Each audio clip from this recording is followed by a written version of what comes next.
Riftbreaker is not the best strategy game you'll ever play. It's not the best top-down shooter, and it's not the best RPG, but it's not trying to be any of those. Riftbreaker is all of those things, and while it does every aspect very well, excels at merging all its unique mechanics together. It really is an amazing example of a game that is greater than the sum of its parts. It is a game that any horde mode enthusiast or top-down shooter fan needs to play. So let's portal into what Riftbreaker exactly is.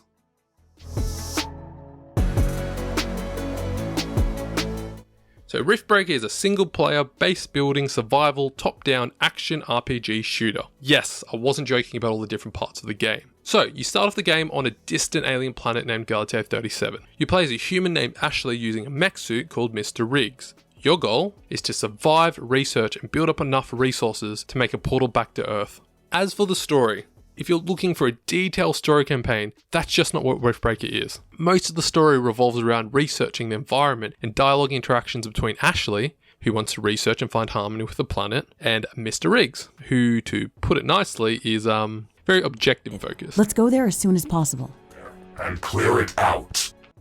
But instead of mission cutscenes, the game gives you a massive map where you can build bases wherever you want. And to keep the gameplay varied, you'll also build outposts located on different and unique biomes. As you're building up your base, you're dealing with random hordes of enemy attacks, exploring new parts of the map, researching better buildings, and of course, crafting better weapons, abilities, and armor for you to use. Even with all these different things to do, the game excels at keeping you focused and making you want to play for just that 1 minute longer. There's always just one more building you want to build, or one more thing you want to research. Even with all these different parts of the game, it never felt like it lacked depth.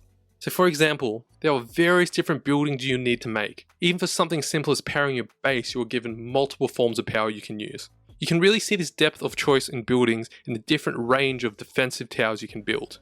Just to name a few, you have machine gun turrets, artillery, flamethrower, repair drones, attack drones. That's not even half of them. And all these towers are important as you'll need to use the range of different defenses, as the more missions you complete, the more enemy types will start to attack, and these enemies can be immune to different types of damage. But remember, even though your defenses, if built properly, can handle themselves, when talking about combat, this is more than just a base building game. It's also a top-down shooter. So let's get down to combat. The game being a top-down shooter feels like the perfect design choice. Seeing enemies swarm you, and you having to use your abilities to dash out of the way constantly feels exciting. The controls feel intuitive, and that's not even just combat. Even on controller, the building felt easy and fluid. When I talked about building depth before, you see the same thing with weapons. Riftbreaker has a range of weapons with their own mods to add customization. You can have multiple melee and range weapons equipped to allow you to switch through them depending on the situation. So 1 minute, you may see a low level swarm heading towards you. No worries, you pull out your flamethrower, job done.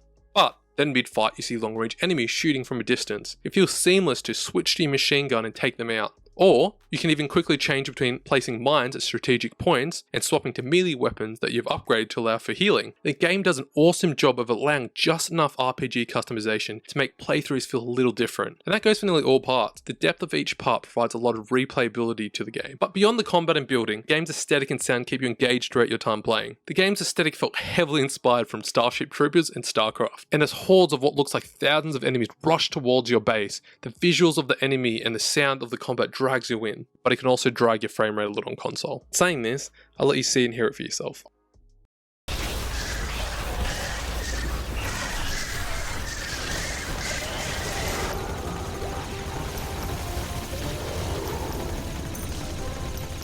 Overall, Riftbreaker's many parts excel in keeping you engaged in the game. While playing, you're constantly wondering, is the next wave going to take out your walls? Or do I have enough defenses at a certain section? But even when you're not focused on your defenses, you're always working towards new upgrades or story mission. Yes, there's some occasional performance issues. However, never enough to ruin my overall experience. So, this is the game for people who want a base building horde mode sandbox where you can explore and get to customize your character and get involved in the combat. It does all of its parts with enough depth to make it overall a worthwhile experience that is greater than some of its parts.